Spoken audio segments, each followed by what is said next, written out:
Welcome back, Booktube. I'm here with a tag again here on Tag Tuesday, and this time I was tagged by the wonderful Pat from Book Chat with Pat.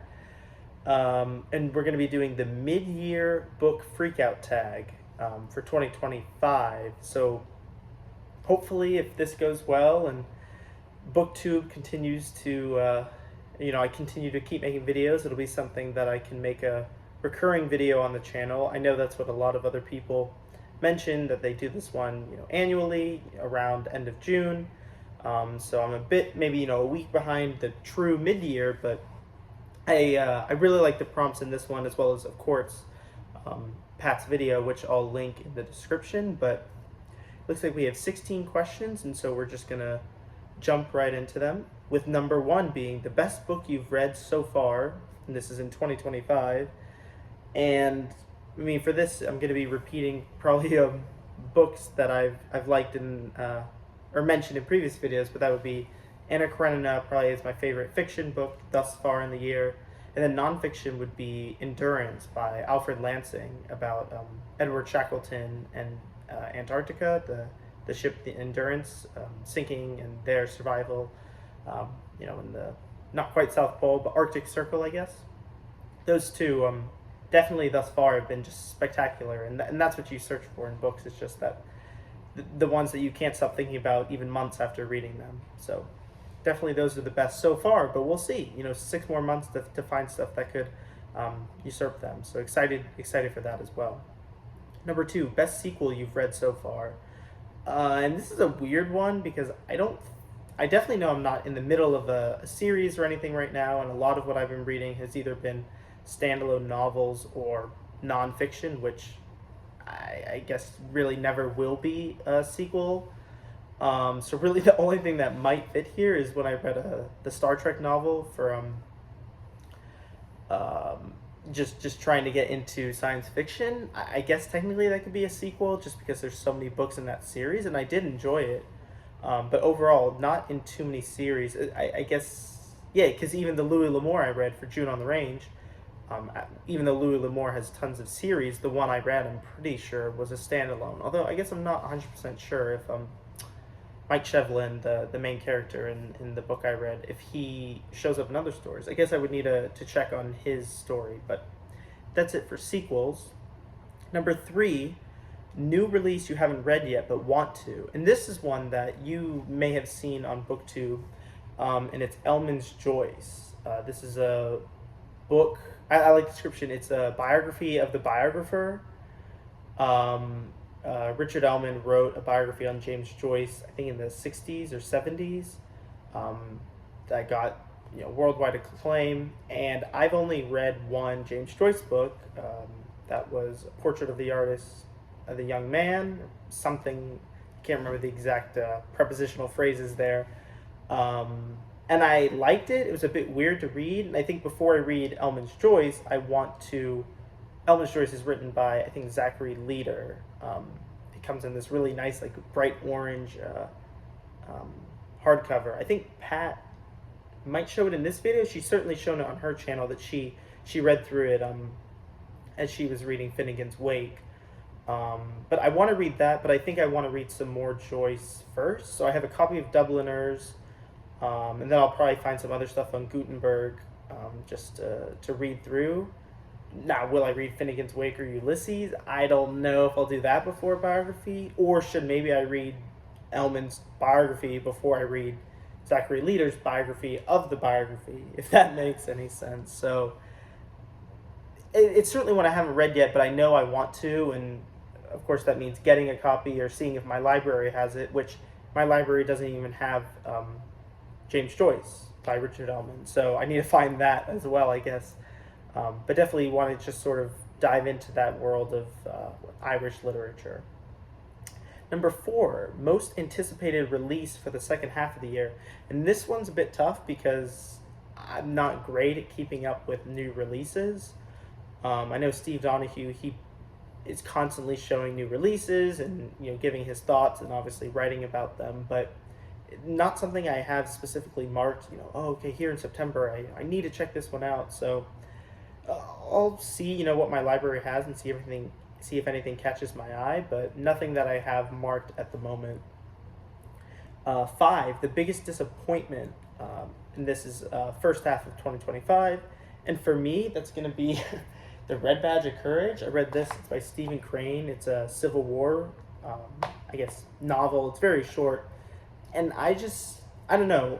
I guess people were saying, "Oh, this is like the best sort of, you know, fiction account of the Civil War. You kind of follow this boy on his journey, joining the Union Army, and outside of one scene where he's sort of confronted with, a decaying body, I don't know. It didn't really work for me."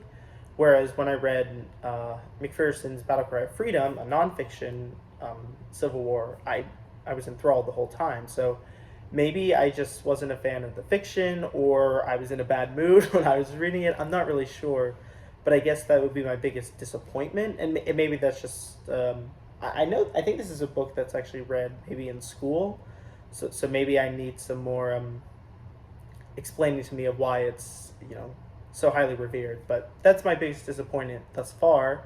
But then we get to number 6, which is my biggest surprise, which also is going to tie into 7, which is your favorite new author. New meaning new to me, not necessarily a debut work by that author. And that's going to be Anthony Trollope and Mr. Scarborough's Family. Just a novel that blew me away. Never would have imagined an author I'd never heard of being so exciting, and now I want to keep reading Trollope. Obviously, he has his Palliser novels. I think there's like 6 books kind of in that. I guess there's a series. But he wrote a ton, and what's kind of ironic about this favorite new author is Scarborough's Family was actually at the end of Trollope's life, and so maybe it would be interesting to kind of go back to some of his earlier works or more of his middle age writing and see how that compares and how my enjoyment balances between that. But those are my favorite new author and the biggest surprise, because like I said, I didn't know anything about Trollope, and now really, really enjoyed it and want to keep living in sort of his world. 8 is newest fictional crush, and I'm not sure this would work. I guess the best answer I would have would be Margarita from Master and Margarita, just kind of the way they describe her romance, her love with the master is really touching, but not sure I'm fully convinced, or I'm probably forgetting some other great characters, which is kind of what number 9 is about, your newest favorite character. And I'm not sure I have a favorite character overall in the first half of the year. Certainly a lot of characters that stick out that you really enjoy and you can kind of relate to, or rationalize their behavior, but I'm not sure I have a favorite one outright. Number 10, a book that made you cry, or the saddest book you've read. And that for me would be one I showed maybe in a couple videos ago, in like a wrap-up, just reading update video. It was Asterios Polyp by David Mazzucchelli. It's about Asterios and kind of his relationship with his wife or girlfriend, ex-wife, and just a lot of sort of touching moments in that, in a really cool art, graphic novel format that can really sort of touch you. I think seeing a lot of the cool artwork with a lot of the interspersed dialogue really worked for me, and I really felt I wasn't crying, but it certainly was emotional. That's for sure. Number 11, a book that made you happy. As pretty much any book, as long as I'm enjoying it. So take any book I've mentioned in a video, and that probably made me happy.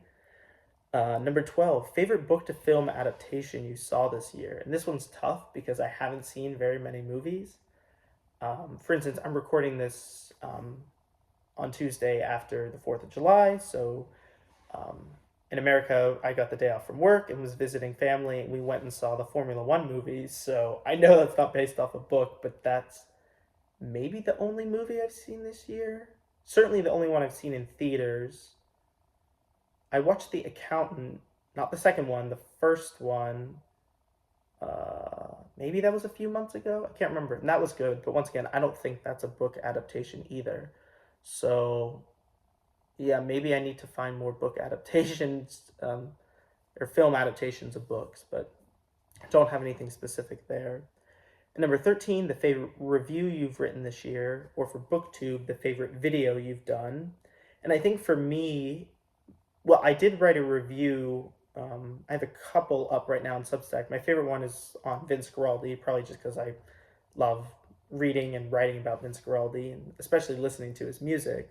But my favorite video might be the my first tag that I did kind of recently, the first date Booktube tag. Just because I think that was got me in a good rhythm of creating tags. It felt like there were good. There were prompts in there that I really enjoyed, kind of answering and sharing about. And I think it also just kind of set me up for feeling more comfortable within the, speaking to the camera, and also getting into the habit of making these tag videos, which, like I mentioned a long time ago, I love watching tags, and so now making them, hopefully I can kind of give back a little of that enjoyment that I get from watching other YouTubers book tags. Number 14, the most beautiful book you've bought so far this year. And that, for this one, of course, I'll show. This is going to be Turgenev's A Sportsman Notebook, or Sketches. Sometimes it's called Sketches, I think, depending on the translation. But I really just like this cover. You can kind of see the two people with the river. Cupolas there in the background. But Turgenev is known to sort of be this rural author, and so I feel like this kind of encapsulates his writing. Now, I haven't read this yet, but certainly going to get to it. This is by the Viking Press. Cover design is by Jenyi Wang. I can show you there on the back. And it also says Compass Books here. I don't know when this originally published in 1950, and this Compass Books edition is 1957. So quite an old edition, but it was in one of my big, the big eBay Russian book haul that I got. So it was just kind of mixed in with a bunch, and looks really nice, I think. 15, what books do you need to read by the end of the year? And for me, there's nothing that I need to read, but there's certainly some that are very high up on the list, or are basically next up. And those for me would be the Anthony Beevor. So I mentioned I have D-Day and Stalingrad by him. Definitely want to read those by the end of the year. I showed a couple videos ago the Peanuts and Charles Schulz biography. Definitely want to read that for the 75th anniversary of Peanuts. And then, like I said, nothing else is need, right? It's more of just in the moment, what am I craving? And that's kind of how I play it. And I'm sure I'll be buying more books and throwing those to the top of the list as well. So got to stay tuned to see what else might make it if there's an end of year freak out tag. But that's it. 16 is tag others, and I don't have specifically anyone to tag today, but I really appreciate Pat tagging me. Like I said, I'll post her or link her video in the description, and hope if you're watching and you're interested, you feel free, do the tag. Like I said, this one is fun, and especially you can kind of keep up with it throughout the year. So I'm excited to compare next year, when I do it, see what I was saying this year and how that compares. But that's all for today. Hope you all have a great day, and I'll see you next Tuesday. Bye, Booktube.